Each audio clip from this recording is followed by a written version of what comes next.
तर यावर्षी प्रथमच या सोयाबीनचं पीक पारंपरिक पद्धतीनं घेण्यापेक्षा या बेडवर घेतलं.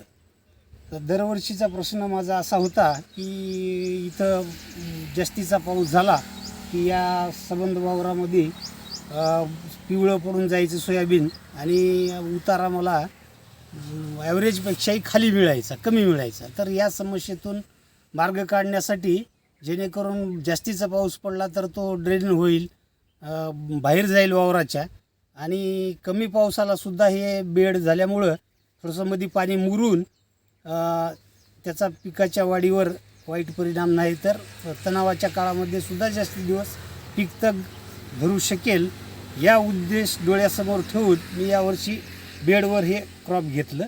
त्याच्यामध्ये चार फुटाचा बेड आहे. एका बेडवर 2 ओळी आहेत. दोन झाडामधलं अंतर अर्ध्या फुटाचं आहे. तर अशा पद्धतीनं ही लागवड केली. तर याच्यामध्ये एका एकरामध्ये 43,560 रोपांची संख्या बसली. तर त्या रोपाची संख्या जर विचारात घेतलं, त्याच्यामधले 40,000 जरी शेवटपर्यंत झाडं राहिले काही कारणानं तूट होऊन, आणि त्याला साधारणतः एक 50 ग्रॅम जरी प्रति झाड 50 ग्रॅम जरी उत्पादन मिळालं तरी या वावरामध्ये मला 20 क्विंटलपर्यंत उत्पादकता मिळू शकते. हे बेडवर घेतल्यामुळं मी या उत्पादनाची अपेक्षा करू शकालो.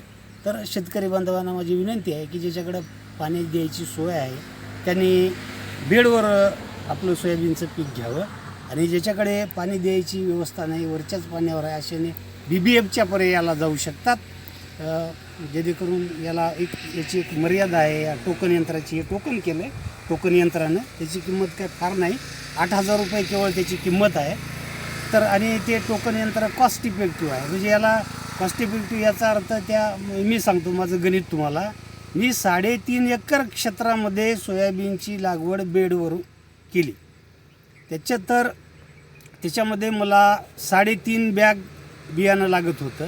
3.5 बॅगची बाजारभावानं बियाण्याची किंमत जी आहे ती चारित्रकम 14,000 रुपये होऊ लागली. त्याच्याऐवजी मला अर्ध्यापेक्षाही कमी लागलं, एकरी 12 किलो बियाणं लागलं. तिथंच माझी 7,000 रुपयाची बचत झाली. एक राहिला. दुसरा मुद्दा राहिला बेडचा. तर बेडला मला याला खर्च आला 3, 1.5, 4.5 आणि 5,500 रुपये बेडचा खर्च आला मला याला ओढायला बेड. तर बेडचा खर्च जर आला तर त्याच्यामध्ये झालं असं की ट्रॅक्टरनं मला याला पेरायला 3,500 रुपये लागले असते. याला किमान 3,500 रुपये ट्रॅक्टरनं पेरणीचा खर्च आला असता. त्याच्याऐवजी मला एका माणसानं याला 3.5 एकरला 3 दिवसामध्ये पेरणीचं काम पूर्ण केलं. तिथं 1,500 रुपये लागले 3.5च्या ऐवजी, म्हणजे तिथं 2,000 रुपयाची बचत झाली. तर 5,500 रुपये मायनस 2,000 रुपये म्हणजे मला हे सगळं काम करायला पेरणीच्या टप्प्यामध्ये 3,000 रुपये जास्तीचा खर्च आला पारंपरिक पद्धतीपेक्षा.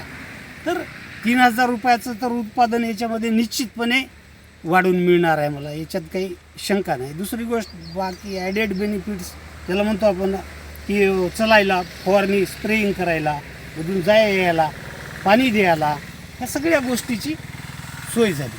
तर या माध्यमातून सगळ्या शेतकऱ्यांना मी आवाहन करतो की कमी पाऊस पडाला आहे किंवा जास्तीचा पडाला आहे तर आपल्या डेअरीची व्यवस्था होण्याच्या दृष्टीनं आणि आपल्याला ज्या उत्पादकता वाढीच्या दृष्टीनं तर आपण बेडवर घ्यावं किंवा BBFनं सोयाबीन घ्यावं असं मी आवाहन करतो. धन्यवाद. शेंगाचा कोण